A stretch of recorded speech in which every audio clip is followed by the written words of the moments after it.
तूफानों को चीर के मंजिलों को छीन ले, आशाएं खिले दिल की, उम्मीदें हंसे दिल की। हे एवरीवन, कैसे हो? उम्मीद है सब अच्छे होंगे। तो चलो आज हम अपने ड्यू डिलिजेंस पेपर का सबसे इंपॉर्टेंट चैप्टर, सबसे इंपॉर्टेंट और सबसे ज्यादा एक मैं बोल सकता हूँ वेटेज वाला chapter, that is the chapter number 19 due diligence part 1। हम बोल सकते हैं 2 चैप्टर हैं हमारे। जैसे कि हमारे इस पेपर का नाम भी है इटसेल्फ अपने आप में बताता है कि ये चैप्टर ये सब्जेक्ट हमारा 3 पार्ट्स में डिवाइड है, बट आईसीएसआई ने इसको 3 पार्ट में बाइफरगेट नहीं किया है, 2 पार्ट्स में बाइफरगेट किया है। अर्लियर मैंने आपको जब सबसे पहले करवाया था compliance management, that is 7 chapters, a bunch of 7 chapters and take 40 marks.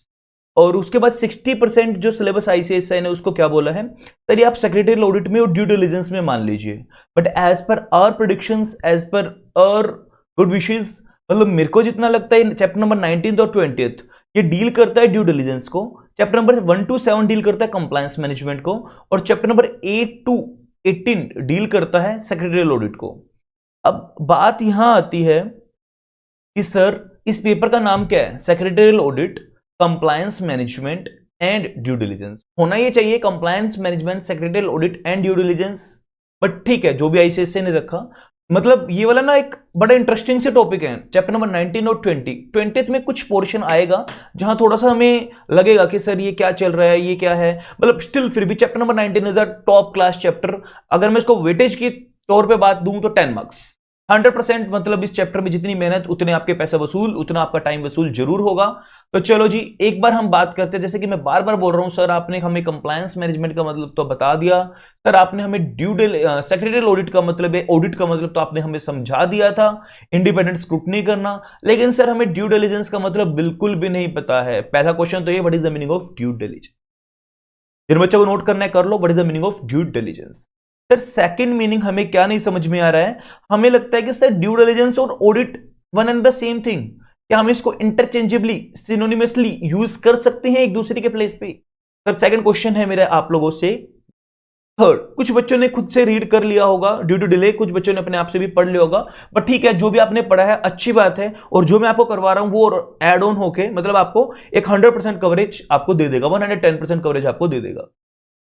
Third question मेरा आपसे रहेगा कि सर आपको पता लग गया मीनिंग क्या है, आपको डिफरेंस पता लग गया, क्या आप मुझे बता सकते हो कि ड्यू डिलिजेंस एक इवेंट बेस्ड एक्टिविटी है या साल के एंड में जरूर करवाना ही करवाना पड़ेगा, या कोई ट्रांजैक्शन अक्कर अराइज होने वाली है, जब करवाना है, पहले करवाना है या बाद में करवाना है? क्वेश्चन नंबर 4 कि सर वो इवेंट बेस है या फिर हर साल कॉन्टिन्यूस बेसिस पे होगा? क्वेश्चन नंबर 5, सर उसका टाइम कब होता है, कि कोई इवेंट हो चुका है तो उससे पहले या होने के बाद, या ड्यूरिंग द इवेंट अभी चल चुका है उसके बाद भी आप उसको करवा सकते हो?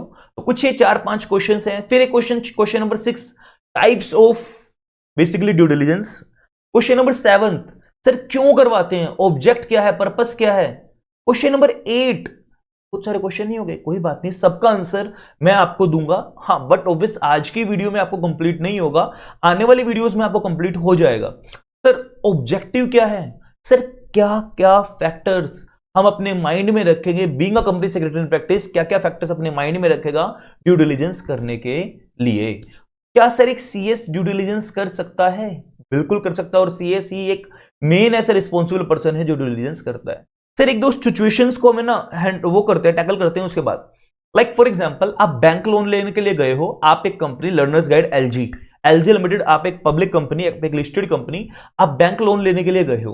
अब बैंक ने क्या किया, आपको लोन देने से पहले क्या बोला, सर हमें नहीं पता कि जो आप अपनी एसेट्स जिसके बेस को आप बेस रख के जिसको आप लोन लेना चाह रहे हो, अंडरलाइंग एसेट्स, सर हमें ना उस पे लग रहा है को क्रिएटिव अकाउंटिंग की वजह से बनाई गई है। Sir what is the meaning of creative accounting? आएगा वो भी, मतलब आएगा तो खैर नहीं बोल सकता डिटेल में, but creative accounting is like आपने ट्रांजैक्शंस घुमाई हैं और अपने एसेट्स को बढ़ा चढ़ा के दिखाया, रिवैल्यूएशन किया है, ऐसा तो कुछ नहीं है।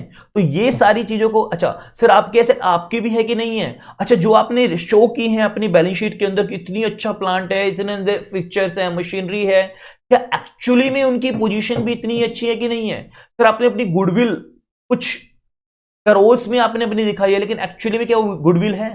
तो क्या मैं बोल सकता हूं एक बैकग्राउंड चेक करना, अगर इंपेंडिंग ट्रांजैक्शन, अब ये तो नहीं है कि लोन देने के बाद आप बाद में वो करोगे, नहीं, पहले ही बैंक क्या करेगा, आपको लोन देने से पहले आपकी एक ड्यू डिलिजेंस रिपोर्ट बनवाएगा, जो आरबीआई ने सर्कुलर भी निकाला है 2005 में, 2008 में। अब हर बैंक के लिए जो 5 करोड़ से ऊपर का लोन लेगा बेसिकली उसके लिए मैंडेटरी है। तो बेसिकली क्या बोला गया है यहां पे, सर इंपेंडिंग बिजनेस ट्रांजैक्शन, अभी कोई भी ट्रांजैक्शन पूरी नहीं हुई थी, इंपेंडिंग ट्रांजैक्शन थी, अभी पेंडिंग ट्रांजैक्शन थी। मेजर बिजनेस ट्रांजैक्शन जो होती है, इंपेंडिंग ट्रांजैक्शन जो होती हैं, उनका एक बैकग्राउंड चेक करना, वो सारे aspects, human aspects, technical aspects, cultural aspects, financial aspects, non financial material aspects, compliances, technical, legal, confidential, इन सारी चीजों को माइंड में रख के, कंसीडर इन सारे एस्पेक्ट्स को रख के, देन फाइनली उसका क्या इंपैक्ट होगा अगर हम ड्यू डिलिजेंस करते हैं, उसकी रिपोर्ट हमें बताएगी कि सर क्या हमारा इंपैक्ट होगा, वेदर आपको इस डील की तरफ, आपको उनको लोन देना चाहिए, डील मेकर है, डील ब्रेकर है, और है मतलब डील डिल्यूटर है, मतलब बोल सकते हैं कि आपको ना बार्गेनिंग पोजीशन आपकी इंप्रूव हो गई। सर अब क्या था, आप पहले ना रेट ऑफ इंटरेस्ट बैंक के पास आप गए, सर हमारा तो लिस्टेड कंपनी है, हमें 9% रेट ऑफ इंटरेस्ट रखो। बैंक कह रहा है पागल हो गया क्या, इतने सारे तो फ्रॉड हैं, इतनी सारी पेनल्टीज हैं आपके ऊपर, लिटिगेशंस हैं, हम तो आपको 12% देंगे। तो क्या मैं बोल सकता हूं बैंक की बार्गेनिंग पोजीशन, बैंक का जो था अपना ओधा, अपना एरिया, अपना दर्जा, वो ऊंचा हो गया क्योंकि आपकी कमियां दिख गई। तो क्या मैं बोल सकता हूं sir it is a substitute of स्वोट एनालिसिस? बिल्कुल बोल सकते हैं। तो हम बोल सकते हैं due diligence is type of स्वोट एनालिसिस, कोई भी काम होने से पहले उसको देखना। क्या मैं बोल सकता हूं ड्यू डिलिजेंस एक कॉन्टिन्यूस प्रोसेस है, जब तक वो इवेंट, एक पर्टिकुलर इवेंट अकर नहीं हो जाएगा। देखो due diligence pre test activities भी हो सकती है, due diligence during the due diligence activities हो सकती हैं, और पोस्ट डिलिजेंस एक्टिविटीज भी हो सकती है। तो एक्टिविटीज में हमने इसको डिवाइड किया 3 पार्ट्स में। और हम बात करते हैं डिलिजेंस के बारे में। सर और हमें डिलिजेंस के बारे में थोड़ा सा और बता दो। देखो डिलिजेंस की अगर मैं बात करूं, एक ऑडिट और डिलिजेंस के बीच में डिफरेंस की बात करें, डिलिजेंस हमें बेसिकली एश्योरेंस देता है कि इस ट्रांजैक्शन के अंदर आप इंडल्ज हो जाओ या मत हो, मतलब इस ट्रांजैक्शन को आप आगे बढ़ाओ या मत बढ़ाओ। लेकिन अगर ऑडिट की मैं बात करूं, वो हमें नेगेटिव व्यू देता है, मतलब लाइक साल में वो काम हो चुका है, पोस्टमार्टम एनालिसिस करता है, वो काम हो चुका है, बाद में ये बताएगा कि आपने वो काम ठीक किया, गलत किया, कुछ कमियां फ्लोज तो नहीं है। या मैं एक बात और बोलूं, बहुत अच्छा पॉइंट आएगा, बहुत अच्छा पॉइंट बता रहा हूं, एक्चुअली आएगा कुछ नहीं, जो फ्लोज ऑडिट के अंदर रह गए, जो इंफॉर्मेशन फ्लोज, जो भी रैशनल फ्लोज रह गए, प्रूडेंट मैन को ढूंढने चाहिए थे, उन फ्लोज को आप ड्यू डिलिजेंस उस पर्टिकुलर डील के टाइम पे निकाल के अपनी पोजीशन को स्ट्रॉन्ग कर सकते हो। तो क्या मैं एक सही शब्दों में बोलूं, due diligence is a chance to, basically chance to get a better deal, एक अच्छी डील प्रोवाइड करने का चांस प्रोवाइड करता है कौन सर, ड्यू डिलिजेंस। एक हमने बोला बैकग्राउंड चेक करता है। क्या मैं बोल सकता हूं sir due diligence is a part of business strategy? हाँ, अच्छा मैंने आपको एग्जांपल देता रहूंगा बीच बीच में, और अभी भी दूंगा। एक मैंने बैंक वाला एग्जांपल दिया, ये वाला ध्यान से सुन लो, क्या पता आपके लिए पॉइंट अच्छा हो जाए ड्यू डिलिजेंस के बारे में लिखने में। Due diligence is a part of business strategy.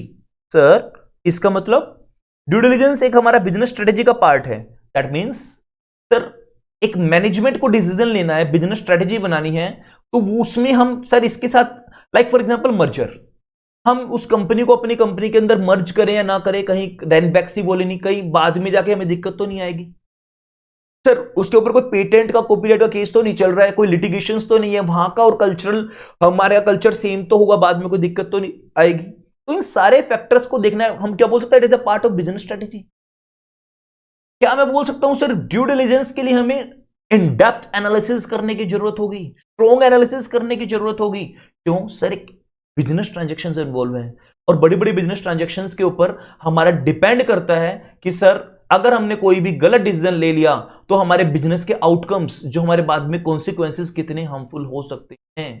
तो उन सारी चीजों को ध्यान रखते हुए हम ये बोल रहे हैं कि सर हम ड्यू डिलिजेंस करते हैं। तो एक हम बोल रहे डिटेल्ड एनालिसिस की जरूरत है, हरी में हम ये काम नहीं कर सकते, जल्दी में आके काम हम नहीं करेंगे। अगर हमें सेलर भी बोल रहा है ना सर जल्दी जल्दी जल्दी हमें डिटेल, बैंक भी बोल रहा है जल्दी हमें रिपोर्ट दे दो, तो आप अपना एडुक्वेट टाइम मांगो कि सर मैं इससे कम टाइम में मैं एनालाइज नहीं कर पाऊंगा। सर अगर हम इसमें बात करें तो हम डिटेल्ड एनालिसिस कैसे करेंगे, तो मैं बोल सकता हूं कि सर हमें बेसिकली इन डेप्थ एनालिसिस करना है, बिल्कुल फ्री स्टेट ऑफ माइंड से करना है, और अगर मैं बात करूं इसके अंदर आपको केयरफुली, बहुत ध्यान से और मेथोडिकल, एक सिस्टमेटिक वे में आपको क्या करना है, उस बिजनेस ट्रांजैक्शन का, उस पर्टिकुलर टारगेट कंपनी का, उस बायर का हमें क्या करना है सर, ड्यू डिलिजेंस करना है, और जिससे हम उस बिजनेस ट्रांजैक्शन का भी डिलिजेंस कर लें और जो भी पार्टीज इन्वॉल्व हैं उनका भी डिलिजेंस हमारे सामने हो। सर क्या मैं बोल सकता हूं कि basically due diligence is a art, due diligence एक वो कला है, due diligence is a art of evaluating business transaction, evaluate करना उन बिजनेस ट्रांजैक्शंस में जिसमें हमें अभी अकर होना है, जिसमें अभी हमें इंडल्ज होना है, जिसमें अभी हमें आगे बढ़ना है, इनिशिएट लेना है, उनको एनालाइज करना, उनको एक्सेस करना, उन बिजनेस ट्रांजैक्शंस को एनालाइज करना। तो हम इसको क्या बोल रहे हैं sir, it is a due diligence. कैसे करेंगे? Through methodological evaluation. किस चीज का करेंगे? मेथोडिकल इवेल्युएशन, मेथोडोलॉजिकल इवेल्युएशन, एक पीरियोडिक वे में, एक सिस्टमेटिक वे में। किस चीज का करेंगे? ह्यूमन रिसोर्सेज का, टेक्निकल एस्पेक्ट्स का, और बेसिकली फाइनेंशियल एस्पेक्ट्स का, लीगल एस्पेक्ट्स का। सर इन चीजों का करेंगे, इन सारे एस्पेक्ट्स का करेंगे, और उनका इंपैक्ट प्री बिजनेस ट्रांजैक्शन क्या था और पोस्ट बिजनेस ट्रांजैक्शन क्या था, उन सब चीजों को एनालाइज कर लेंगे। क्या मैं बोल सकता हूं सर ये अपने आप में एनालाइज करता है, वैल्यूएट करता है? वैल्यूएशन कॉन्सेप्ट भी यहां से ही जन्म ले सकता होगा। वैल्यूएट करता है एसेट्स को, एनालाइज करता है, और रिस्क को भी, एसोसिएटेड रिस्क को भी एसेस करता है। कौन? Due diligence. सर अगर हम इसमें बहुत सारा बेसिक अंदर हम पढ़ चुके हैं, एक एक्टिविटी की बात करो, डिलिजेंस 3 एक्टिविटीज में डिवाइड किया गया है, 3 स्टेजेस में डिवाइड किया गया है, pre diligence, during the diligence और पोस्ट डिलिजेंस। इसके बारे में हम हेडिंग नंबर 6 के अंदर 6 हेडिंग के अंदर बहुत इन डेप्थ में पढ़ेंगे। ज्यादा मैं यहां भी आपको लेके नहीं चल रहा हूं। तो सर आपने जैसे मर्जर का एग्जांपल लिया, बैंक लोन का एग्जांपल लिया, टेक ओवर का एग्जांपल ले लो, सर जॉइंट वेंचर का एग्जांपल ले लो। ऐसी बहुत सारी इंपेंडिंग ट्रांजैक्शंस होती है जहां हमें ड्यू डिलिजेंस की रिक्वायरमेंट होती है। एक पॉजिटिव एश्योरेंस देता है, यस आप इसके अंदर एंटर हो जाओ, आपको अच्छा रहेगा। मैं बोल सकता हूं कि ड्यू डिलिजेंस करवाने के पीछे कहीं ना कहीं हद तक पर्पस ये भी होता है, एक सामने वाले की स्ट्रेंथ पता लग जाए, वीकनेस पता लग जाए, थ्रेट्स क्या क्या डर हैं, जो भी अनकवर्ड रिस्क है, अनकवर्ड इंफॉर्मेशन हैं, वो हमारे सामने डिस्क्लोज्ड हो जाएं। क्योंकि आपको भी पता है, देखो जो ट्रांजैक्शंस होती है ना, जो फाइनेंशियल एस्पेक्ट्स होते हैं, जो स्टैम्प ड्यूटी के फ्रॉड्स होते हैं, वो ऐसे नहीं होता, लेयर्स पे लेयर्स, लेयर्स पे लेयर्स होते हैं, और वो इतना स्ट्रेट फॉरवर्ड आपको दिखाई नहीं देंगे। बड़ा मुश्किल से उन चीजों को, आपको मिस रिप्रेजेंटेशंस को, फ्रॉडुलेंट डॉक्यूमेंट जो आपने दबा रखे हैं, उन सारी चीजों को जो आपको दर्शाए गए थे वो एक्चुअली में वो है कि नहीं है, उन सबको निकालना, एग्जीग्रेट करना, मैं बोल सकता हूं काफी टफ टास्क है। उसके लिए हमें काफी शार्प माइंड की जरूरत है। तो क्या मैं बोल सकता हूं it is a kind of SWOT analysis. Ultimate object क्या होता है सर ड्यू डिलिजेंस का? मैंने आपको सारा चैप्टर ऑलरेडी बता दिया है। अल्टीमेट ऑब्जेक्ट क्या होता है ड्यू डिलिजेंस का? अल्टीमेटली कंपनी के इंटरेस्ट में, ऑर्गेनाइजेशन के इंटरेस्ट में, सेलर के इंटरेस्ट में काम करना। It is a benefit of due diligence, basically objective of due diligence. Sir due diligence जब हम पढ़ेंगे, इसमें हमें ना ऑब्जेक्टिव और भी अच्छे अच्छे पॉइंट्स हमें देखने को मिलेंगे। मैंने निमोनिक्स रेडी कर रखा है, टेंशन मत लो। नेसेसरीज क्या थी ड्यू डिलिजेंस की, वो भी हम तैयार करेंगे। फैक्टर्स केप्ट इन माइंड भी, स्कोप क्या है ड्यू डिलिजेंस का, क्या उसका स्कोप सिर्फ कमर्शियल लीगल एस्पेक्ट्स तक है या उससे बाहर भी है? बिल्कुल डेफिनेटली सर उससे बाहर भी है। क्या सर ऑडिट का स्कोप बड़ा है due diligence? Obviously due diligence का जहां ऑडिट खत्म हो जाता है वहां से ड्यू डिलिजेंस स्टार्ट होता है। तो इस तरीके से हम पढ़ेंगे सर एक बेसिक चीज और सबसे इंपॉर्टेंट चीज जो अभी हम इसमें करने वाले हैं,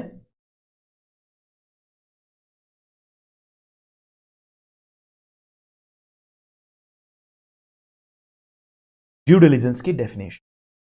आ जाओ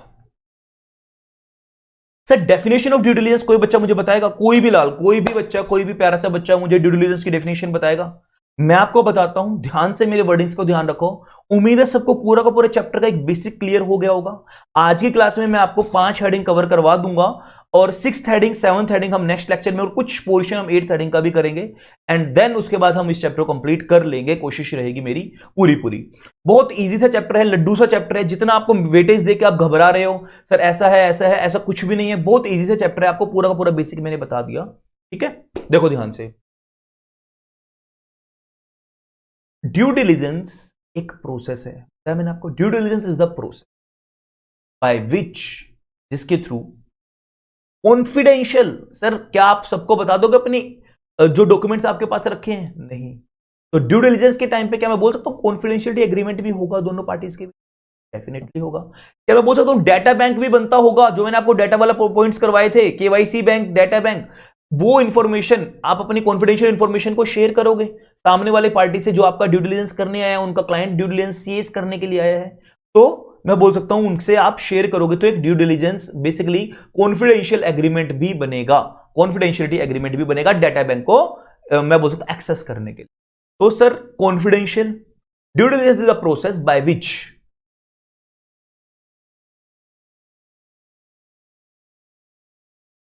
इधर ध्यान दो, ड्यू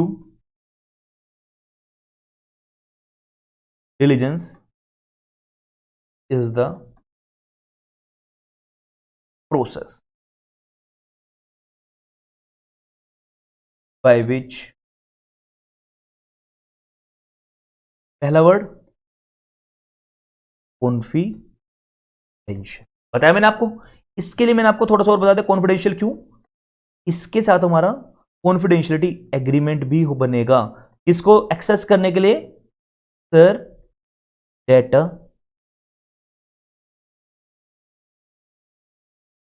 बैंक को।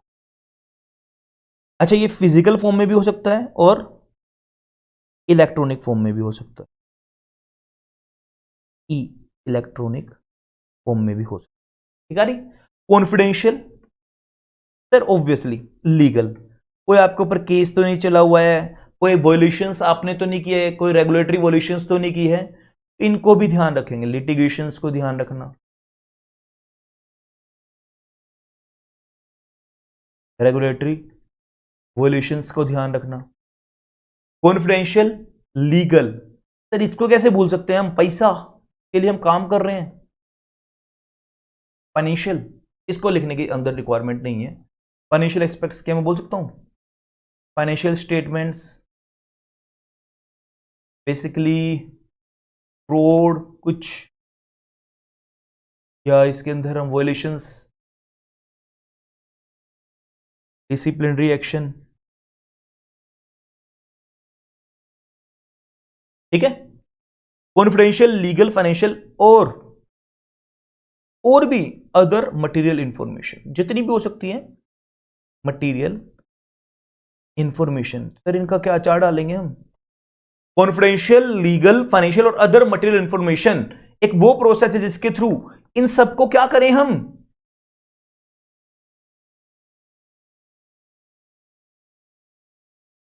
इज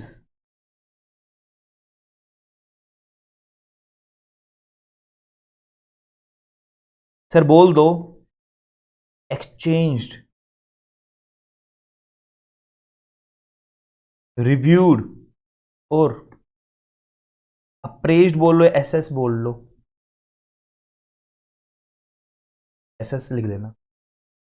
एक्सचेंज की जाती हैं, रिव्यू की जाएगी, चेक की जाएगी, भाई आपने जो मुझे दी है उसको रिव्यू करूंगा मैं। अप्रेज उसको री एक्सेस किया जाएगा कि आपने जो दिया है ठीक दिया है कि नहीं दिया है। कौन करेगा सर इनको, by the parties to the business transaction. आ रही है बात समझ में नहीं आ रही, by the parties sir parties कौन हो सकती है, जैसे बैंक और लोन मेकर, जैसे मर्जर में दो पार्टीज, जैसे टेक ओवर में टारगेट कंपनी और एक्वायरर, तो बाय द पार्टीज उनके बीच में आपस में एक्सचेंज की जाएंगी, हो सकता है दोनों एक मर्जर में जैसे दोनों कंपनीज का ड्यू डिलिजेंस होगा। तो अच्छा कोई अच्छी कंपनी अपने आप को सेल कर रही है, जैसे गवर्नमेंट कर रही है, तो जो टेंडर्स होते हैं उसके एलिजिबिलिटी क्राइटेरिया है, और जो टेंडर भरा है जिसने और जो जीता है टेंडर उसका एलिजिबिलिटी थे आप नहीं थे उसको भी चेक करना। समटाइम्स टेक ओवर में दोनों जगह का भी ड्यू डिलिजेंस हो सकता है, और समटाइम्स मर्जर में तो होते ही होता है दोनों जगह का। तो by the parties to a business transactions exchange करेंगे, और कब करेंगे सर, सवाल तो यही सबसे बड़ा पैदा होता है, before entering into, sir transaction में एंटर होने से पहले करेंगे। एक बार मेरे साथ डेफिनेशन बोल दो फटाफट से। Business due diligence is the process by which confidential, legal, financial और other material information is exchanged by the parties to the business transactions by the parties to the business transactions before entering the transaction। Sir business transaction अपने आप में क्या है? Business transaction एक बहुत अच्छी term है जो एक डायनेमिक बिजनेस एनवायरनमेंट के अंदर रन करती है। बेसिकली बिजनेस ट्रांजेक्शंस एक डायनेमिक बिजनेस एनवायरनमेंट के अंदर होंगे तो डीप एनालिसिस की जरूरत है, जिसके लिए हमें क्लियर और मेथोडिकल एनालिसिस करने की रिक्वायरमेंट है कि लेके चलना पड़ेगा। मैंने आपको सारी चीजें बताई, अब आ गया हमारा जो मैंने आपको बताया था वही सब कुछ। देखो ये वाला मैंने कवर कर दिया आपका। Done with this.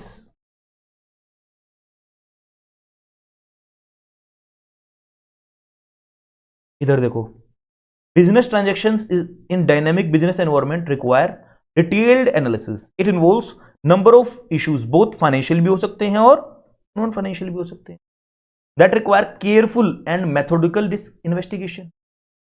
मैं बार बार बोल रहा था आपको पहले भी, ऑफ बिजनेस प्रोसेस का और पार्टीज का। सर ये ठीक है, कोई दिक्कत नहीं है। यहां इंपॉर्टेंट है, इसकी तरफ ध्यान देना। डेफिनेशन जो मैंने आपको बोली थी ड्यू डिलिजेंस की, due diligence is the art of evaluating a business transaction through methodical investigation. किसका? Financial, business, technical, human aspects का, और ना कि सिर्फ एस्पेक्ट्स का, इसका इंपैक्ट क्या पड़ा है प्री और पोस्ट पे। कितनी बार बोली डेफिनेशन। इसके बाद आ जाओ, in general due diligence can be defined as under, due diligence is an analysis and risk assessment of impending, जो भी हुई नहीं है, एनालाइज करना और रिस्क को ध्यान रखना बिजनेस। सही है, इजी। और क्या बोल सकते हैं? It is the careful and methodical investigation, बता चुका हूं।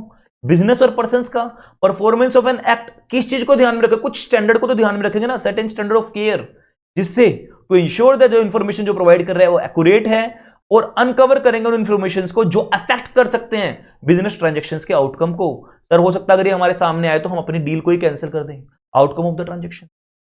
As a part of business strategy, मैंने आपको पहले बताया था कि बिजनेस स्ट्रेटेजी का पार्ट है कि भाई हम इसमें जुड़े या ना जुड़े, क्या सामने वाली कंपनी के अंदर इतना पोटेंशियल है, क्या वो हमें अपॉर्चुनिटी देगी, क्या उसके अंदर इतने टूल्स हैं, क्या वो हमारी जो मेरी इतनी अच्छी मेरे पास स्किल्स हैं, क्या मैं ऐसे प्रोफेशन हो जाकर बीकॉम को जाकर पढ़ाऊं जो मैं अपना इतनी नॉलेज जो लो की लेके बैठा हूं, क्या मैं उनको डिलीवर कर सकता हूं? नहीं। तो वो पोटेंशियल भी तो देखना है ना पढ़ाने के लिए। कोई मेरे पास ऑफर आया, अब मैं मेरे को बोल रहे 11-12 के बच्चे को पढ़ा दो, नहीं सर मैं तो नहीं पढ़ा पाऊंगा क्योंकि मेरा पोटेंशियल है, मैं उनको दे ही नहीं पाऊंगा उस चीज का। तो क्या सामने वाली पार्टी के अंदर इतना पोटेंशियल है कि वो इतनी अपॉर्चुनिटीज हमें प्रोवाइड कर पाएगी, जो मेरी स्किल्स हैं, जो भी मैंने आज तक एक्सपीरियंस है, क्या मैं उसके साथ यूज कर पाऊं? क्या मेरे पास इतने एडुकेट रिसोर्सेज है कि उनकी जो रिक्वायरमेंट है मैं इसको मीट आउट कर पाऊं? या मेरे रिसोर्सेज है बट मैं, क्या विलिंगनेस है मेरा उन रिसोर्सेज में इतना लगाने की? भाई मैं सीएस हूं और मैं सीएस को पढ़ा रहा हूं, क्या मैं वो पोटेंशियल लगाने के लिए तैयार हूं जो जरूरत है उस लेवल पे आने के लिए? तो उन सारी चीजों को हम अपने माइंड में रखेंगे एंड देन उसके बाद ही क्या बोला गया है, हम आगे बढ़ेंगे। हो गया सर?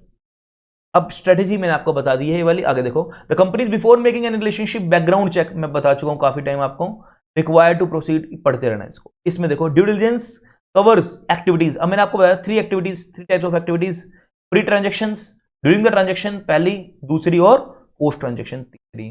जिसके लिए हम किन चीजों को ध्यान रखेंगे? Relevant aspects of past, present और प्रेडिक्टेबल फ्यूचर में जो भी उन सारी चीजों को मद्देनजर रखते हुए ध्यान देंगे। अब हमने बताया ड्यू डिलिजेंस तो कर लिया, लेकिन उसकी रिपोर्टिंग भी तो होगी। अब रिपोर्टिंग क्या बताती है? इंफॉर्मेशन देगी और ओवरसाइट देगी, इनसाइट देगी, किसके बारे में? इन डेप्थ बताएगी सर, इंफॉर्मेशन देगी और क्या बताएगी ड्यू डिलिजेंस रिपोर्ट? सर 3 चीजों के बारे में, रिस्क कितना है इस ट्रांजेक्शन में, वैल्यू कितनी होनी चाहिए इस ट्रांजेक्शन की, मतलब इस डील की वैल्यू कितनी होनी चाहिए, रिस्क कितना है, risk of the transaction, value, transaction should be undertaken, and the third, कहां कहां हमें वारंटीज और इंडेमिटीज लेनी होंगी। सर यहां हमें रिस्क लग रहा है कि आप कर दोगे, ये कंप्लायंस आप करके ही हमें दोगे, मैं डील कैंसिल नहीं कर रहा हूं, डील डिलीशर है, मतलब अगर आपने ये नहीं किया तो मेरी डील कैंसिल। तो वही बोल रहे हैं सर, रिस्क को बताएगी जनरली, और भी चीजें हैं बट ये मोटा मोटी तौर पे, वैल्यू कितनी होनी चाहिए और कहां कहां हमें वारंटीज और इंडेमिटीज की जरूरत है जो एक वेंडर से हमें लेनी है, एक वेंडर को, to be obtained from the vendor, जो वेंडर के थ्रू ली जाएगी बेचने वाले से। ठीक है जी, समझ में आ रहा है इतना? सर और इसके अंदर कुछ नहीं बोला गया, बस ये वाली पढ़ते रहना, पढ़ना हो तो ये वाला पॉइंट पढ़ लेना, अदरवाइज इसको छोड़ भी सकते हो।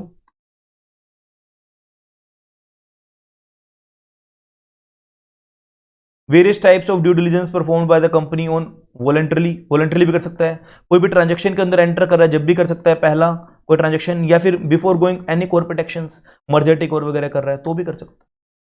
सेल कर रहे हैं, स्लम सेल कर रहे हैं, सर सबने सुना होगा स्लम सेल का concept, 2 close 42C of income tax act, या फिर सेक्शन 181A ऑफ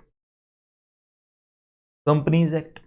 अपने कॉन्सेप्ट सुना होगा, इस तरीके से बेच रहे हैं अपने अंडरटेकिंग्स को तो भी ड्यू डिलिजेंस का कॉन्सेप्ट, उम्मीद है सबको। सर अगला कॉन्सेप्ट तो मुझे समझ में नहीं आ रहा सर, रिटेन ही नहीं हो रहा अगला कॉन्सेप्ट तो हमें। कोई बात नहीं, मत होने दो ना रिटेन, किसको करना है रिटेन, और करना भी क्यों है रिटेन आपको, क्योंकि मैं हूं ना, अब रिटेन करवाने के लिए मैं हूं ना। सर हेडिंग पढ़ के बता दो बस, बहुत है। नीड फॉर ड्यू डिलिजेंस, क्या जरूरत है ड्यू डिलिजेंस करवाने की। सर एक बिजनेस ट्रांजैक्शन की अगर हम बात करें, एक बिजनेस की बात करें, इन अ बिजनेस, हम अगर बिजनेस कर रहे हैं, चांसेस हैं, इंस्टेंसेस हैं, देयर आर इंस्टेंसेस जहां मिस रिप्रेजेंटेशन भी हो, जहां फ्रॉडुलेंट डॉक्यूमेंटेशन को डिस्क्लोज भी किया जाएगा आपके सामने, या फ्रॉडुलेंट एक्टिविटीज भी होंगी। मैं क्या बोल रहा हूं, मिस रिप्रेजेंटेशन होगी, फ्रॉडुलेंट डॉक्यूमेंट जो दबे पड़े हैं, जो आपको झूठे दिखाए गए हैं, फ्रॉडुलेंट एक्टिविटीज की गई हैं, वो नॉट ऑलवेज स्ट्रेट, वो जरूरी नहीं है कि वो सीधी सादी आपको दिखेंगी, या फिर ऑब्वियसली मतलब ऑब्वियस है आपके सामने सीधी सीधी रखी है, या उसको इजीली ट्रेसेबल नहीं होगा, सबको इस बात का पता है।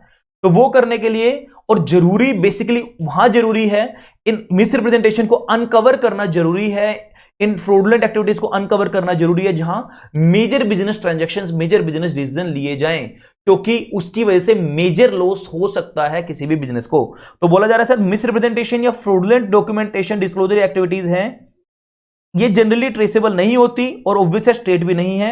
It is necessary to uncover such misrepresentation, specially उन जगहों पर जहां मेजर डिसीजन लिए जा रहे हैं, create a major impact on the business. Sir वो मेजर इंपैक्ट डालेगा किस पे, बिजनेस पर। अल्टीमेट ऑब्जेक्टिव मैंने आपको बताया था, to protect the interest of the company by providing reliable information on the target company before making any written commitments. Enter करने से पहले सब बात हो चुकी है हमारी। Last, it is a type of SWOT analysis, बता चुका हूं मैं, तो हाईलाइट कर दिया है जिन बच्चों की मैं नहीं है, और डबल करते रहना, ठीक है जी। सर नीड तो हो गई, अब है ना हमें एक चीज और बता दो, आपने ने क्वेश्चन और पूछा था, ऑब्जेक्टिव या पर्पस क्या है बेसिकली इसका। सर ऑब्जेक्टिव ना मैंने आपके लिए बहुत अच्छा पॉइंट रेडी किया है ऑब्जेक्टिव के लिए। ऑब्जेक्टिव पढ़ने से पहले बस आपने एक निमोनिक्स पढ़ लो मेरे साथ। सर क्या पागल बना रहे हो, ये बनो फिर पागल। ICI प्रूडेंशियल नहीं, आई से सही बैंक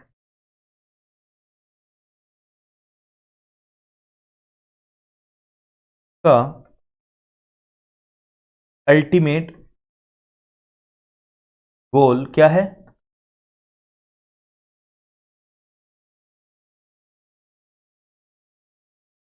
बायर्स को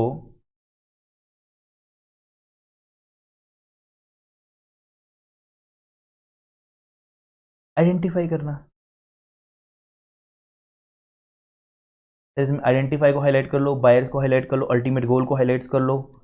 ICIC, सर ये क्या कर दिया आपने, ये तो याद हो सकता है निमोनिक्स, ICIC बैंक, ये बैंक निमोनिक्स में नहीं है कुछ भी, बैंक मतलब कवर नहीं है, का अल्टीमेट गोल है। अल्टीमेट गोल क्या है, बायर्स को आइडेंटिफाई करना, भाई ज्यादा से ज्यादा बायर्स आए, अल्टीमेट गोल है सबका, भाई ज्यादा से ज्यादा हमारे पास लोन लेने के लिए आए, देने के लिए जाए। सर ऑब्जेक्टिव से रिलेट करो ना, थोड़ा सा करो ना, कोरोना नहीं करो ना। सर आई का मतलब क्या होगा, सर आई ऑब्जेक्टिव, आई सी का मतलब क्या होगा, आई आइडेंटिफिकेशन ऑफ, पता लगाना। सर क्या आपकी हो सकता है कुछ समटाइम्स मैं अपने खुद का बिजनेस का भी करवाऊं, लोन वगैरह लेने के लिए मैं अपना खुद का करवा कर, खुद देखो सर मेरी इतनी अच्छी ड्यू डिलिजेंस रिपोर्ट आई है, आओ मेरे पास पैसा लगाओ मेरे में, कोई पब्लिक इशू आने से पहले भी करवा सकता हूं अपना। Identification of strength, threads and weaknesses, identify करना ऑब्जेक्टिव हो सकता है। सर और क्या ऑब्जेक्टिव हो सकता है हमारा, सर सी से मतलब क्या होगा आपका, कलेक्ट करना, कलेक्शन ऑफ मटीरियल इंफॉर्मेशन या मटीरियल ऑफ इंफॉर्मेशन। सही बात है सर, मटीरियल इंफॉर्मेशन को कलेक्ट करना। सर फिर और आई का मतलब क्या होगा? सर अभी तो मैंने बार बार यूज किया है, इंप्रूविंग द बार्गेनिंग। सर फिर से सी आ गया एक और। अरे अभी तो बताया था, कंडक्ट कोट एंड। सर एक बार दोबारा से, ICIC। आई का मतलब क्या होगा sir? Identification of strength weakness threads. C का मतलब क्या होगा sir? Collection of material of information. Sir I का मतलब क्या होगा? Improving the bargaining position. Sir C का मतलब क्या होगा? Conduct SWOT analysis. इसका मतलब कुछ है नहीं। अल्टीमेट गोल का मतलब क्या होगा? अल्टीमेट गोल क्या है? To is to make prudent या रैशनल डिसीजन बेस्ड ऑन। तो जो भी फैक्ट्स आपके सामने आए हैं, रखे गए हैं, उनको बेस रख के एक प्रूडेंट डिसीजन लेना अल्टीमेट गोल होगा ड्यू डिलिजेंस का। सही बात है सर, अल्टीमेट गोल तो यही होगा सर। जो भी फैक्ट्स हमारे सामने, उस सिचुएशन में क्या बेस्ट डिसीजन लिया जा सकता है, कितना लोन दे, कितने % पे दिया जाए। बायर्स। सर बायर्स का मतलब क्या है? कोई भी बायर, बेसिकली बायर है कोई, अगर आपकी कंपनी को खरीदना चाह रहा है तो वही बोल रहा है मैं जब आपको खरीदूंगा जब आपके एग्जिस्टिंग बायर्स के साथ आपका कैसा नेचर है। एग्जिस्टिंग जो बायर्स हैं, एग्जिस्टिंग बायर्स के लिए वर्ड्स क्या यूज किया गया है? Good relations with existing buyers या कस्टमर। तो उनके साथ एक अच्छा रिलेशन है कि नहीं है उसको पता लगाना। लास्ट का आइडेंटिफाई करना। आइडेंटिफाई किस चीज को? आइडेंटिफिकेशन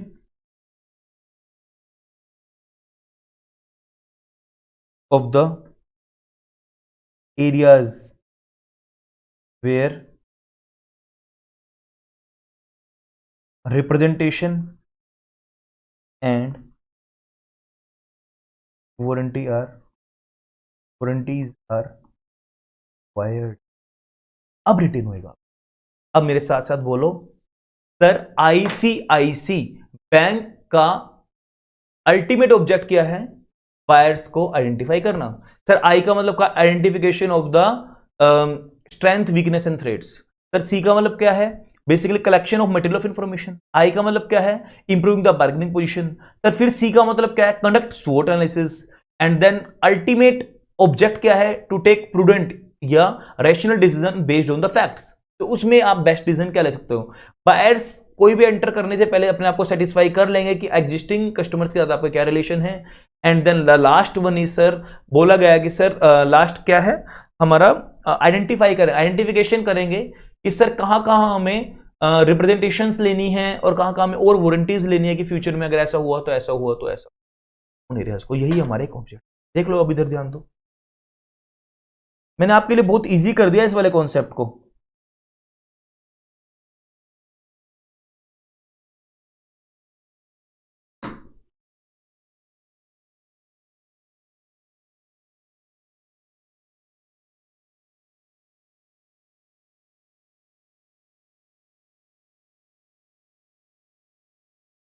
देखो ना स्ट्रेटेजी, ये यहां से देखो, कलेक्शन सी ले लो, आई आइडेंटिफिकेशन, फिर ये 2 काट दो, आई ले लो, आई ले लो, सी ले लो, इसको पूरा आइडेंटिफिकेशन ले लो, आई मतलब।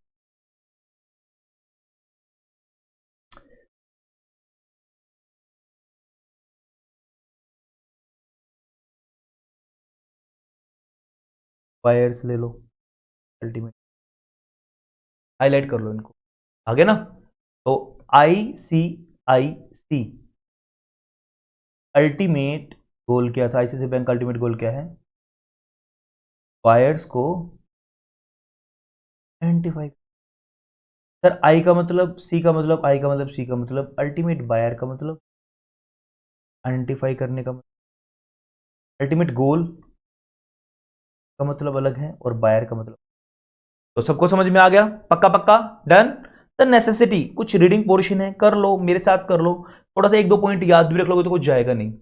इधर ध्यान दो, इन्वेस्टिगेट करना क्या जरूरत है? इन्वेस्टिगेट करना into the affairs of the company of a business as a prudent business person. Sir affairs को इन्वेस्टिगेट करना जैसे कि आप एक समझदार इंसान करेगा उस तरीके से जाके आपको इन्वेस्टिगेट करना है। टू कंफर्म करना, दो बार कंफर्म आएगा। टू कंफर्म करना, किसी को कंफर्म करना कि सर जो भी मटेरियल फैक्ट्स है रिलेटेड टू द बिजनेस, कि सर जो भी फैक्ट्स है वो सारे के सारे मटेरियल दिए गए हैं। फिर कंफर्म करना जो आपको बिजनेस अपीयर हो रहा है एक्चुअली बिजनेस वही है कि नहीं है जैसा आपको दिखाया जा रहा है। एक्सेस करना किसी चीज को, रिस्क को और अपॉर्चुनिटीज को, जो अभी ट्रांजेक्शन होंगी उसमें ज्यादा से ज्यादा रिस्क आप फाइंड आउट कर सकते हो, ज्यादा से ज्यादा अपॉर्चुनिटीज आप पता लगा सकते हो, तो उनको प्रपोज ट्रांजेक्शन में एक्सेस करना, कम करना, रिड्यूस करना बाद में, पोस्ट ट्रांजेक्शन रिस्क को कम करना ऑब्जेक्टिव है, नेसेसिटी है, जरूरत है। ट्रस्ट बनाना, दो अनरिलेटेड पर्सन जो जानते भी नहीं है उनके बीच में ट्रस्ट बनाना कैसे होगा? सर ड्यू डिलिजेंस रिपोर्ट से हम ट्रस्ट बना लेंगे, काफी अच्छा पॉइंट है। आइडेंटिफाई करना पोटेंशियल डील किलर्स, उन डील किलर्स को पता लगाना कि जिनकी वजह से हमारी डील खराब हो सकती है, आइडेंटिफाई करना। टू गेन इंफॉर्मेशन, देखो ये वाला पॉइंट है ना, मुझे अच्छा लगता है। टू गेन इंफॉर्मेशन, और उसका बेनिफिट क्या होगा इंफॉर्मेशन का? वैल्यूएशन एसेट्स, ये यहां से हटा लो दोनों, valuation, valuing assets, representation and warranties कहां कहां लेनी है, नेगोशिएशन विद द प्राइस, वही चीज बोल रहे हैं प्राइस बार्गेनिंग, तो वो करने में भी काम आएगा।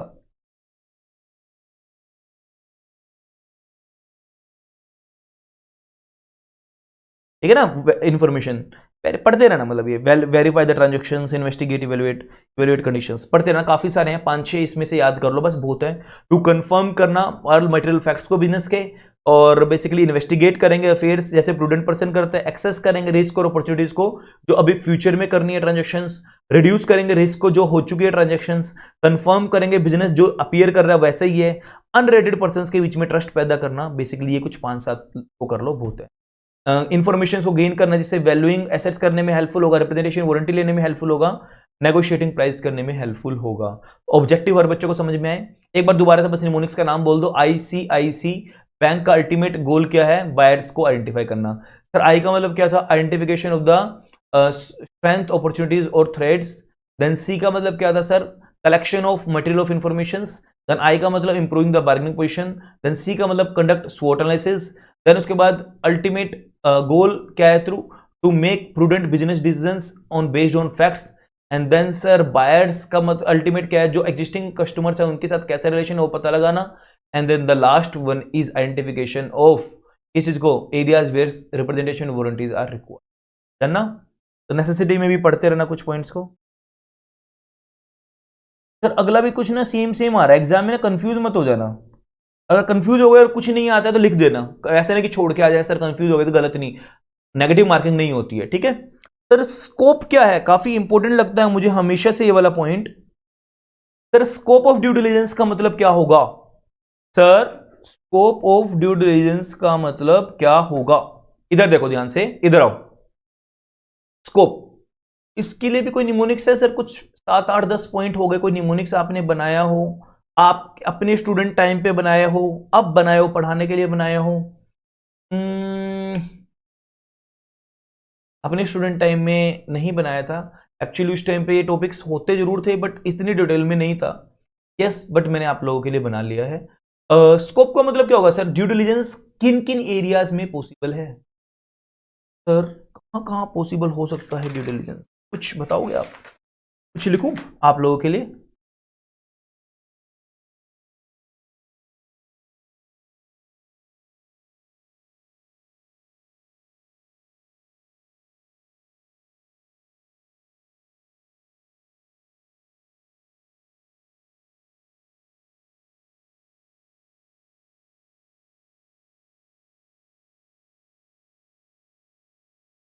इधर देखो,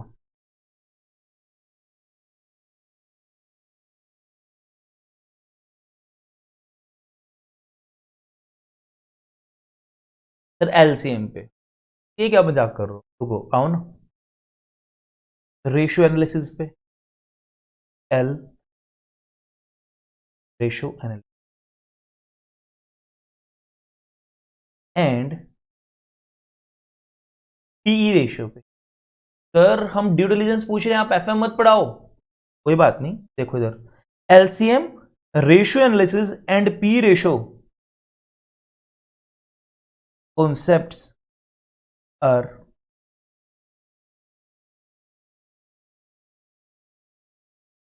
covered under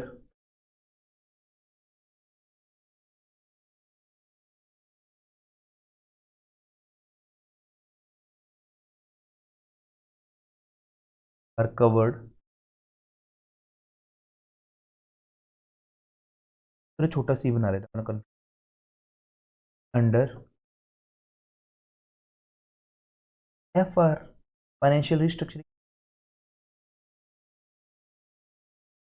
ये क्या लिख दिया आपने? एलसीएम सब बच्चों ने किया था, बचपन में कर दिया था। आर रेशियो एनालिसिस भी किया था, एग्जीक्यूटिव प्रोग्राम में भी किया था, पी रेशियो भी निकाली थी वहां। ठीक है, जो कॉन्सेप्ट है इसको भी ये भी लेना होगा हमें, are covered under F R paper. C का मतलब भी है, अंडर का मतलब भी, एफ का मतलब भी और आर। सर थोड़ा सा टिपिकल नहीं लग रहा है आपको? बहुत इजी है, पढ़ के देखो। बस मेरे साथ प्लीज प्लीज बच्चों मेरे साथ है ना, ये बोल दो कि न्यूमेरिकल क्या है। LCM RA PE and then उसके बाद कॉन्सेप्ट जो है वो कवर्ड है, कहां कवर्ड है sir? Under FR financial reconstruction. Sir L का मतलब क्या होगा? आप कुछ बताने वाले थे सर, मैंने आपको बेसिक बताते टाइम पे सब बता दिया ये वाला पॉइंट। लिटिगेशंस, या तो लिटिगेशंस हैं या फिर प्रेडिक्शंस कैसी हैं आपकी फ्यूचर को लेकर, होने के चांसेस हैं, कुछ सॉल्यूशंस। समझ में आया? लिटिगेशंस तक भी जाना आपका स्कोप है, लिटिगेशन को भी देखना। सर सी का मतलब क्या है?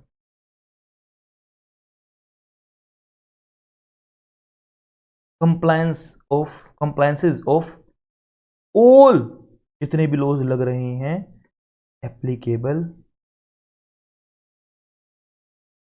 डन। सर एम का मतलब क्या होगा? अरे बच्चों मिस रिप्रेजेंट, सर कुछ बच्चों ने तो पहले ही बोल दिया था मिस रिप्रेजेंटेशन, या फिर अगर हम मिस रिप्रेजेंटेशन का दूसरा वर्ड देखें, ये थोड़ा सा टफ है बट एक ही याद कर लो, करेक्टर इश्यूज। अरे समझ में? एल का मतलब क्या है sir? Litigations, impending litigations. C का मतलब क्या है सर? अगर हम compliance of all applicable laws. M का मतलब मिस रिप्रेजेंटेशन या करेक्टर इश्यूज। आर का मतलब आओ ना, आर का मतलब क्या होगा सर? ये भी मैंने आपको बताया था बेसिक में, रेगुलेटरी वायलेशंस और डिसिप्लिनरी, रेगुलेटरी वायलेशंस या डिसिप्लिनरी एक्शंस का मतलब क्या होगा? एसेट्स को भी तो चेक करोगे आप, रियल प्लस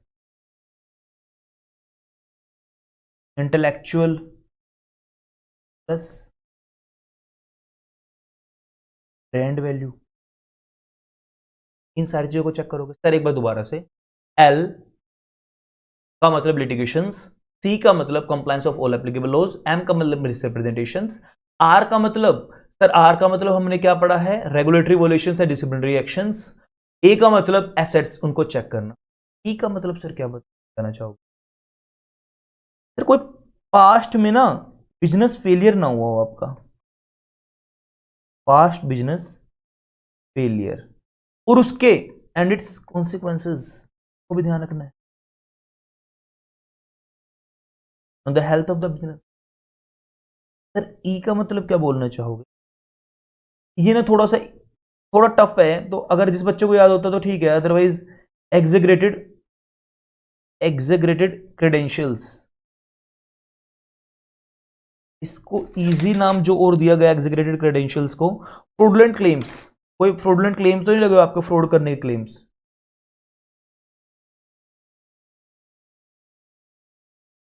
अब मेरे वाले में ना निमोनिक्स ऐसे ही बन पा रहा था ये अच्छा सा, तो मैंने एग्जेगरेटेड क्लेम्स ही रखा। फ्रॉडुलेंट क्लेम्स भी आप याद रख सकते हो। अब सर सी का मतलब आप बता दो, बड़ा प्यारा है ये वाला, तो कुछ बच्चों ने तो सीआर में पढ़ा भी होगा।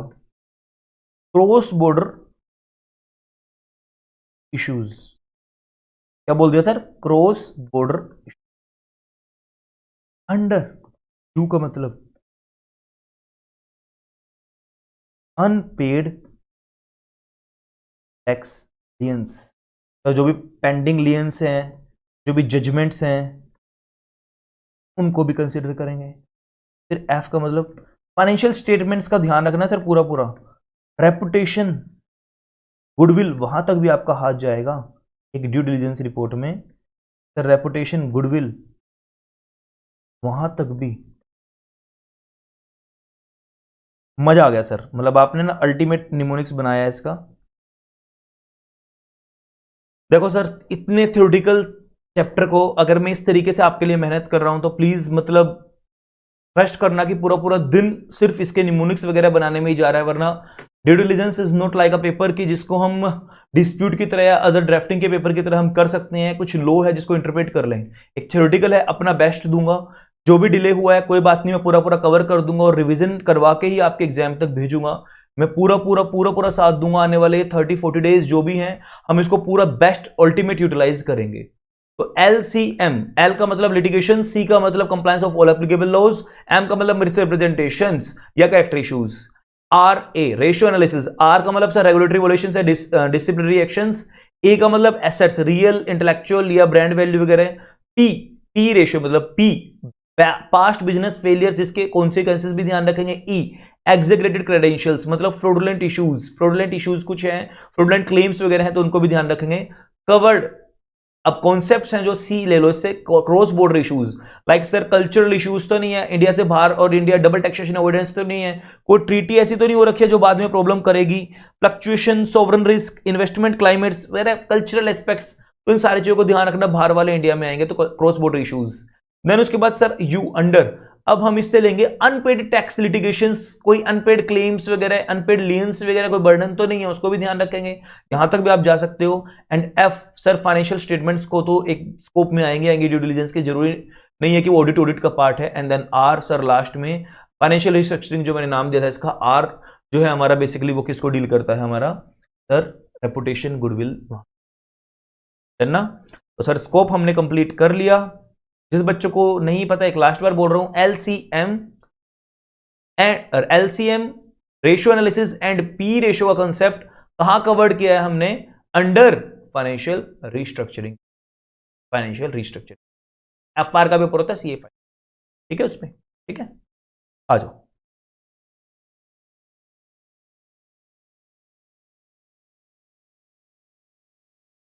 देखो C ले लो, R ले लो, L ले लो, F ले लो, A ले लो, U ले लो, P ले लो,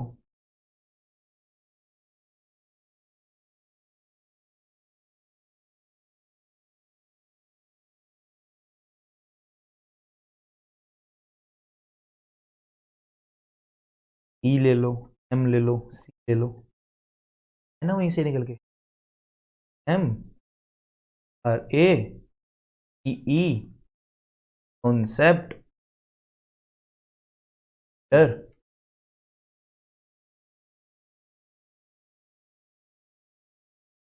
ठीक है। LCM and ratio analysis and P ratio concept हमने कहां पढ़ा था, covered under FR. Done sir, last topic of the day, ज्यादा लंबा लेक्चर को ना खींचते हुए, factors to be kept in mind. Sir कौन कौन से फैक्टर्स हमारे दिमाग में होने चाहिए क्या करने के लिए, ड्यू डिलिजेंस करते टाइम पे किन किन पॉइंट्स का हमें ध्यान रखना है। एक बार पहले मैं आपको ना पॉइंट्स ऊपर ऊपर से बता देता हूं, उसके बाद आप रीड करोगे तो आपको कंफर्टेबल होगा। Factors to be kept in, ठीक है जी, इधर ध्यान दो। सबसे पहली चीज सर, हम ड्यू डिलिजेंस कर रहे हैं, उसके पीछे पर्पस क्या है, ऑब्जेक्ट क्या है उस ट्रांजैक्शन के पीछे। ऑब्वियसली यार, को काम करने के लिए आप चल रहे हो, आप किसी रोड पे चल रहे हो, आप क्यों चल रहे हो, क्या पर्पस है, कहां जाना है, पागल थोड़ी ना जो घूम रहे हो इधर उधर। तो पर्पस या ऑब्जेक्टिव को तो आपके माइंड में होना चाहिए, to be very clear for your purpose. तो वो होना चाहिए, तभी आप आगे बढ़ पाओगे। सर इसमें ना मैं आपको 4 पॉइंट की नॉलेज दूंगा, आईसीएसई ने आपको 4 पॉइंट की नॉलेज दी है। बी क्लियर, पूरा नहीं लिखूंगा, फिर बुक वाला ही काम हो जाएगा। पर्पस ऑब्जेक्टिव क्या है सर? B clear. आपको ना, आप बीइंग अ कंपनी सेक्रेटरी, आप ड्यू डिलिजेंस कर रहे हो, तो पहले be clear about your expectation. Your का मतलब जो ओनर है, जो खरीदना चाह रहा है, आप उस सामने वाले से क्या चाह रहे हो। बी क्लियर अबाउट, बायर के पॉइंट ऑफ व्यू से देख लो, योर एक्सपेक्टेशंस एंड अबाउट किस चीज की एक्सपेक्टेशन, अबाउट द प्रॉफिटेबिलिटी, वो बिजनेस आपको कितना प्रॉफिट देगा, वायबिलिटी, और कितने परसेंट आप सोच रहे हो वो हमें दे देगा इतना, प्रोबेबिलिटी ऑफ द, वही चीज बोला जा रहा है, probability of the target company to provide you the same. तो बी क्लियर किस चीज के लिए, about the, be clear about your expectation. इसके बाद का हम याद करेंगे सर, पहला पॉइंट दोबारा से, ये हमारा ऑब्जेक्टिव है, पर्पस है, be clear about your expectations, तुम्हारी expectation. Be clear about your expectation about profitability, viability and probability of the target company provide you the same, और कितने परसेंट चांसेस हैं टारगेट कंपनी के जो आपको प्रोवाइड कर सकता है। तो पहले आपका दिमाग तो देख लें, आपके माइंडसेट क्या है सर। उसके बाद क्या है, कंसीडर करेंगे, किस चीज को कंसीडर करेंगे, वो मैंने कुछ पॉइंट बोले थे ना बेसिक में। Consider whether you have adequate resource, whether, consider whether you have adequate resources, क्या आपके पास सक्षम रिसोर्सेज हैं उस बिजनेस वेंचर को रन करने के लिए जो डिमांड है उसके अंदर। Consider whether you have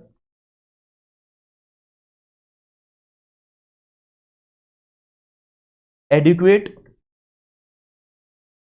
business resources,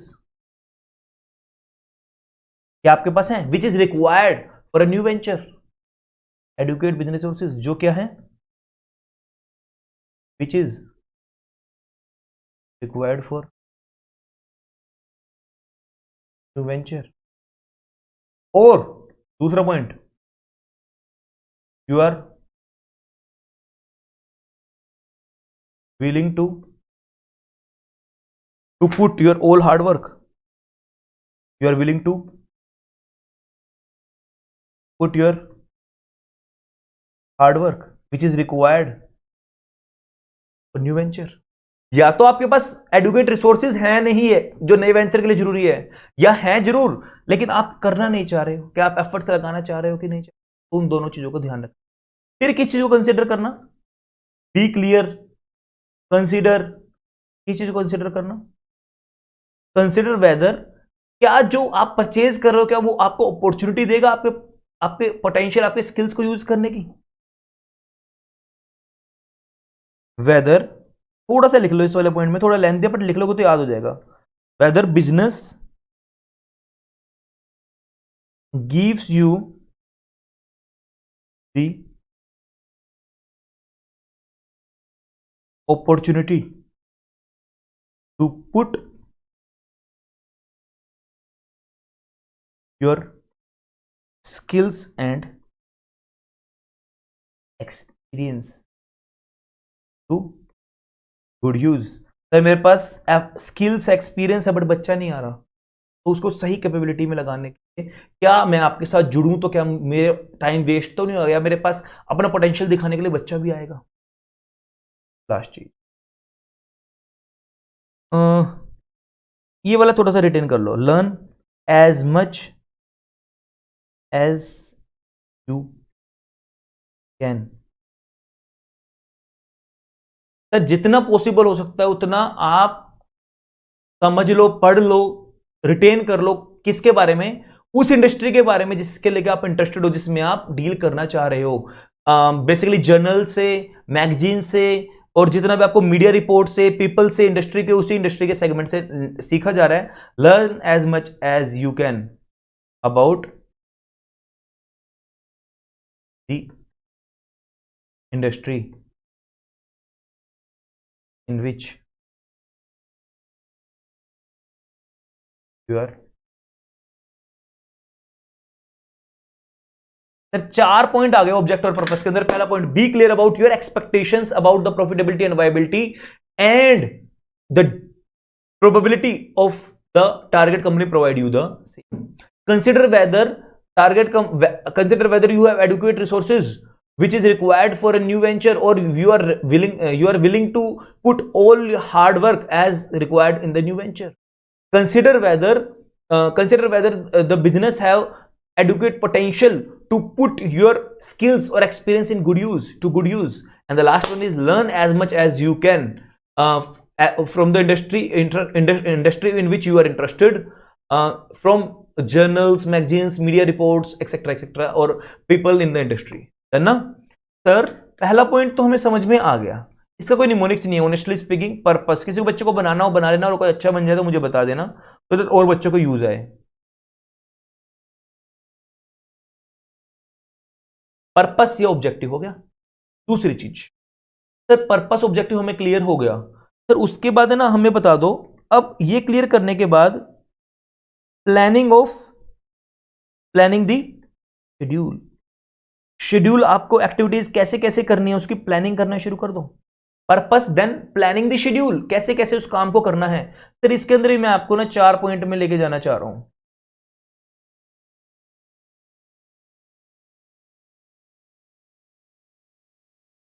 पहला,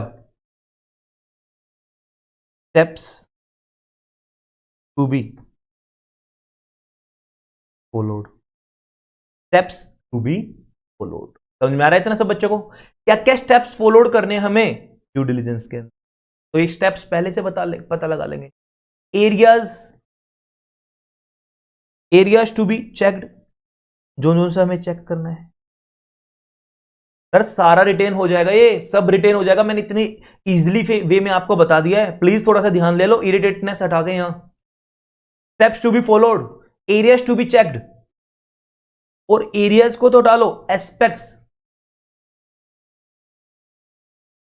to be checked in each areas. Sir समझ में नहीं आया। एरिया देखो, ड्यू डिलिजेंस में आपको कौन कौन से एरिया, फॉर एग्जाम्पल अभी स्कोप तो बताया ऊपर मैंने सर, आपको लिटिगेशन भी देखना है सर, आपको लॉ भी देखना है, फाइनेंशियल एस्पेक्ट्स भी देखने हैं।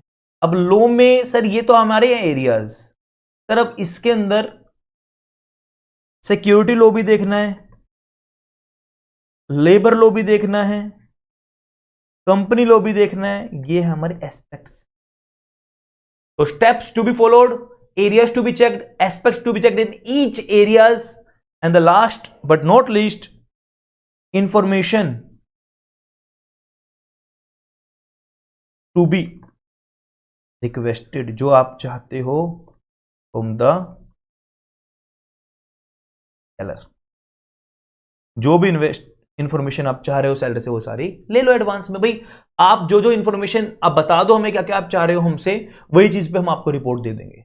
तो एक बार दोबारा से सर, पहला ऑब्जेक्टिव एंड पर्पस हमें ना याद नहीं है। Be clear about your expectation in terms of profitability, in terms of revenue, in terms of viability and probability. आप कितना सोच रहे हो the target company provide you the same.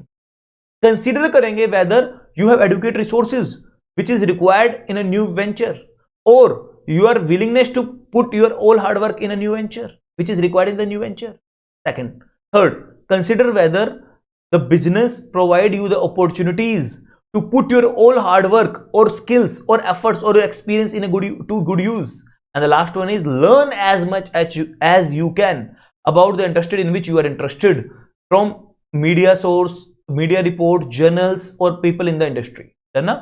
And the second is planning of schedule. Sir इसमें 4 point फिर से, steps to be followed for conducting due diligence, second areas to be checked, third aspects to be checked in each areas, and the last one is information जो हमें and other materials requested from the sellers, to be requested from the sellers.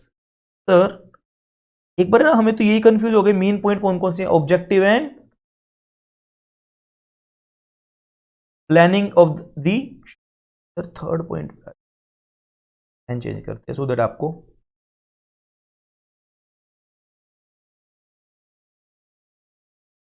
आ जाओ इधर, इधर ध्यान दो। छोटे छोटे बच्चे हो नहीं, बहुत बड़े बड़े बच्चे हो सर। ये भी मैं आपको बता चुका हूं पहले, नेगोशिएशन ऑफ टाइम। कुछ मैं लिखूंगा नहीं, कुछ मैं इसमें बता रहा हूं आपको। देखो, हम पहले पढ़ के आए थे कि बिजनेस ट्रांजैक्शंस के बारे में डिटेल्ड एनालिसिस करना है। ये सब बच्चों को पता है सर। फाइनेंशियल एस्पेक्ट्स भी हैं, नॉन फाइनेंशियल एस्पेक्ट्स भी हैं, क्रूशियल मैटर है। रिस्क को भी, एसोसिएट रिस्क को भी देखना है, हिडन जो भी लाइबिलिटीज हैं उनको भी डिस्कवर करना है और अनकवर करना है सर। जो भी रिस्क है उनको भी अनकवर करना है। एक डिफिकल्ट टास्क है जिसके लिए हमें क्लियर तरीके से और एक मेथोडोलिकल वे में, क्लियरली मेथोडोलिकली हमें क्या करना है, अपना लेके आगे बढ़ना है। तो सर क्या मैं बोल सकता हूं इन सारी चीजों में प्रॉपर टाइम की जरूरत है। जल्दी में आके हम कोई भी काम नहीं कर सकते, बट समटाइम्स देखा जाता है इनके लिए, सबके लिए प्रॉपर टाइम की रिक्वायरमेंट है। बट समटाइम्स देखा जाता है कि ना दोनों पार्टीज जल्दी में होते हैं, सर बस फटाफट से रिपोर्ट दे दो, फटाफट से रिपोर्ट दे दो। तो अगर ऐसा कुछ भी सेलर की साइड, बायर की साइड से आता है, तो being a due diligence provider, यानी being a chartered accountant, company secretary, आपकी ड्यूटी बनती है कि आप एडुकेट टाइम की रिक्वेस्ट करो। Adequate time period for review की रिक्वेस्ट करना, ये आपकी ड्यूटी बनती है। सर अगला क्या है, फोर्थ पॉइंट। ये वाला पॉइंट भी अच्छा है, मिनिमाइज। सर ये क्या मतलब है? ऑब्वियसली भाई ये ध्यान रखना, आपके माइंड में रखना है ड्यू डिलिजेंस करते टाइम पे सर कम से कम रिस्क का हम डिटेक्शन, रिस्क का हम चांसेस छोड़ें सर। तो इसके लिए क्या करें? Double checking. जो भी आप एंट्रीज डाल रहे हो डबल चेकिंग कर लो उसकी। लाइक फॉर एग्जांपल, अगर हम फाइनेंशियल मैटर्स की बात करें, बहुत क्रूशियल होते हैं फाइनेंशियल मैटर्स, फाइनेंशियल ट्रांजैक्शंस बड़ी क्रूशियल है। तो चेक करो, चेक क्लियरली और अच्छे तरीके से। क्या चेक करो? क्या सर क्रिएटिव अकाउंटिंग तो नहीं है? क्लियरली चेक करो क्रिएटिव अकाउंटिंग है या नहीं है। Check no creative account. Sir creative accounting ना हो, नए नए तरीकों से अकाउंटिंग ना की गई हो, उससे लॉस होने के चांस। तो आप क्या करो, डबल चेक करो और ऐसे अकाउंटिंग को ध्यान रखो, फाइनेंशियल मैटर्स को पूरा पूरा ध्यान से रखो, जिससे लॉस होने के चांसेस कम हो जाए। सर और पॉइंट क्या क्या हो सकते हैं, क्या दिमाग में लेके आगे बढ़े? ठीक, थ्योरेटिकल तो कर लिया, और प्रैक्टिकल लाइफ में अगर हम एंटर करते हैं तो एक्सट्रैक्ट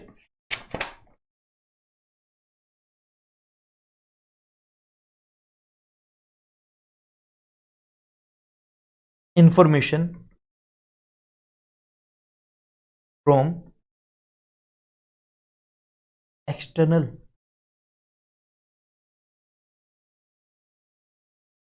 इंफॉर्मेशन लेंगे एक्सटर्नल सोर्सेस से सर, कस्टमर से, वेंडर से। वही बेस्ट बताते हैं कि आपका अपने आउटसाइडर्स के साथ कैसा रिलेशन है। या मैं बोल सकता हूं सर ये सारी चीज अपने आप में क्या बताती हैं कि जो भी फ्लोज अगर रह गए हों ऑडिट के अंदर से, उन फ्लोज के बेस पे क्या करना, रीनेगोशिएट करना, renegotiate renegotiate down the sale price को कम करना, रीनेगोशिएट करना। या इसको दूसरे शब्दों में बोल सकते हैं, a chance to get a better deal.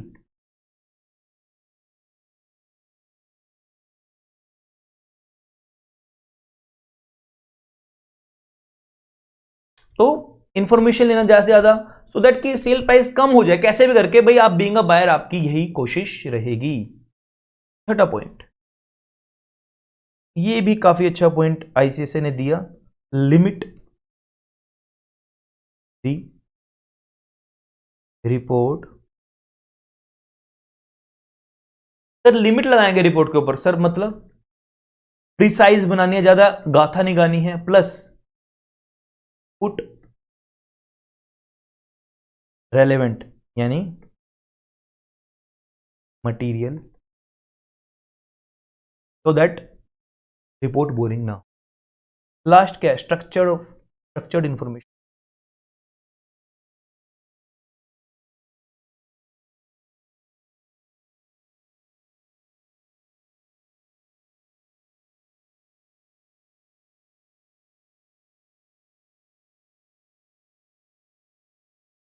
ये भी अच्छा पॉइंट है सर। किसी में बोलते हो गंदा पॉइंट है? नहीं, बोलना ही नहीं, क्योंकि चैप्टर ही अच्छा है। स्ट्रक्चर ऑफ इंफॉर्मेशन का मतलब क्या है सर? एक बार अगर हमने डी डिलिजेंस कंप्लीट कर लिया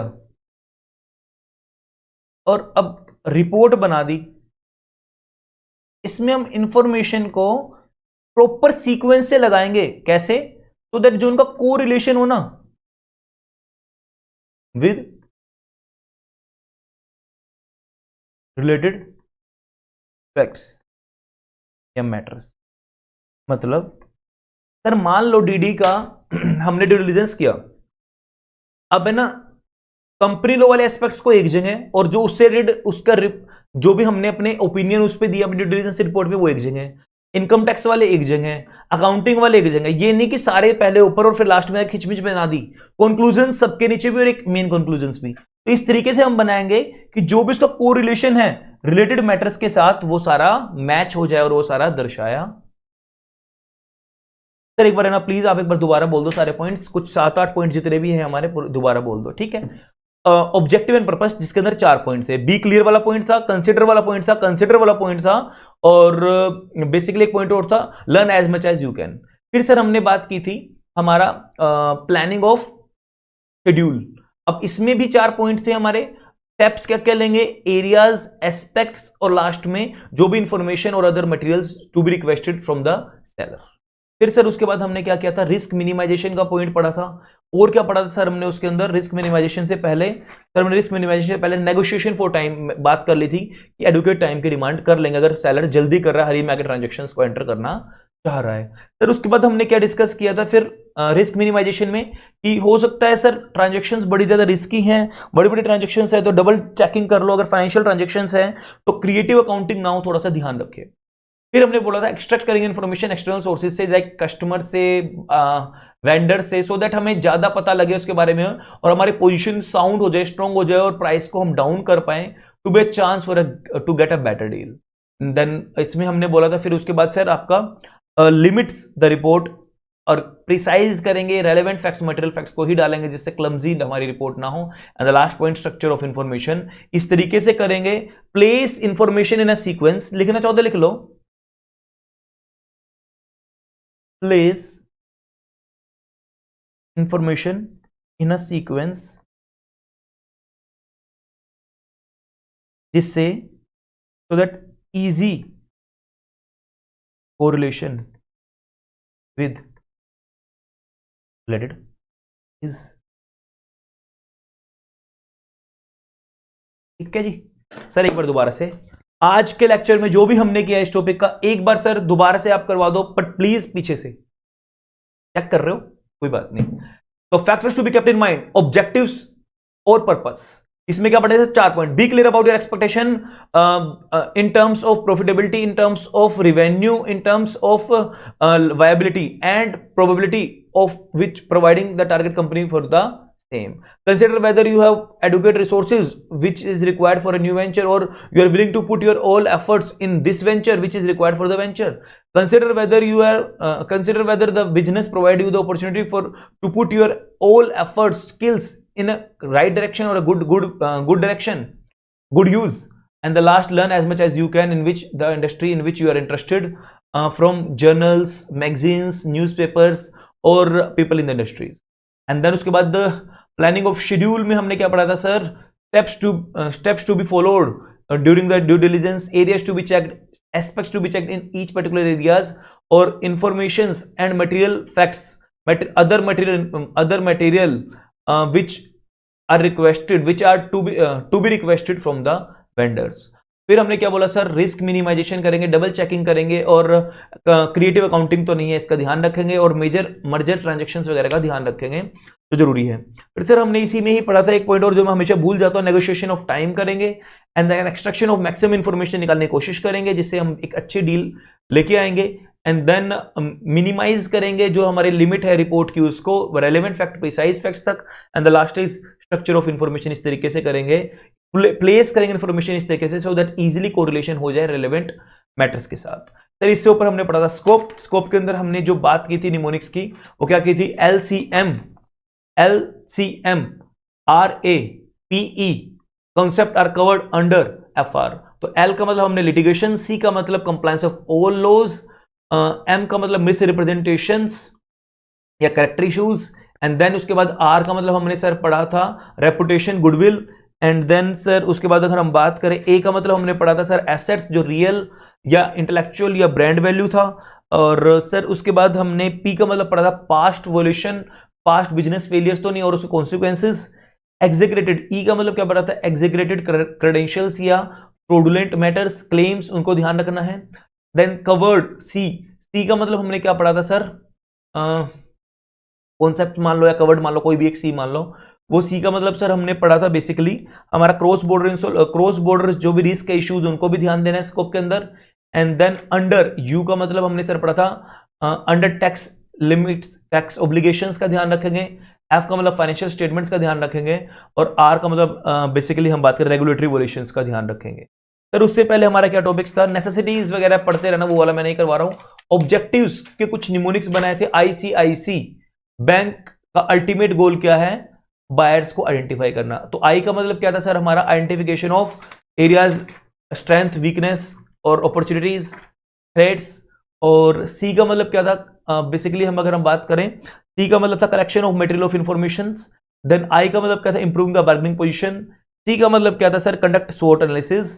एंड देन बैंक का अल्टीमेट गोल क्या है, to make a prudent decisions on the basis of the latest facts, on the basis of the facts availables. And ultimate goal किसका था, बायर। बायर क्या चाहता है कि जो और एग्जिस्टिंग कस्टमर्स हैं वो सारे के सारे सेटिस्फाई रहें। And then the last word is, इसमें हमारा क्या था सर, आइडेंटिफाई करना उन एरियाज को जहां हमें रेमेडीज या बेसिकली वारंटीज की रिक्वायरमेंट्स है, वारंटी की। सर नीड क्या है इसको करने की, ड्यू डिलिजेंस को करने की नीड, ये आवश्यकता ये है कि सर मिस रिप्रेजेंटेशन है और फ्रॉडुलेंट जो आपने जो भी रिपोर्ट दी है, जो भी डिस्क्लोजर्स दिए हैं, जो भी इंफॉर्मेशंस दी हैं, जो भी एक्टिविटीज हैं, वो सारी क्या है, इतनी ज्यादा स्ट्रेट नहीं है, वो इजीली ट्रेसेबल नहीं है, और उनके ऊपर परत पे परत चढ़ती है, तो उसको ट्रैक करना बहुत जरूरी है। जो अपने आप में एक इजी टास्क नहीं है, उनको अनकवर करना जरूरी है, और जनरली वहां ज्यादा जरूरी है जहां ज्यादा बड़ी मेजर बिजनेस ट्रांजेक्शन्स हैं। अल्टीमेट ऑब्जेक्ट क्या था इसका, बेसिकली हमारा ड्यू डिलिजेंस को करने का अल्टीमेट बेनिफिट प्रोवाइड करना किसको, कंपनी को, और जिसकी वजह से हमारी स्ट्रॉन्ग बार्गेनिंग पोजीशन हो जाए और सारी पार्टीज के बारे में पता चले। और last way it is a type of स्वॉट एनालिसिस। बेसिक में मैं नहीं जा रहा हूं, बहुत देर तक टाइम इन्वेस्ट हमने किया था। लेक्चर हमारा काफी लंबा हो गया, बट इंटरेस्टिंग लेक्चर रहा। उम्मीद है नेक्स्ट लेक्चर आप ये वाले लेक्चर पढ़ने के बाद बैठोगे और 10 मार्क्स आपके आने वाली 2 क्लास के अंदर आपके पॉकेट, या 3 क्लास के अंदर आपके पॉकेट के अंदर। चलो जी, मिलते हैं नेक्स्ट क्लास में। Bye bye, take care.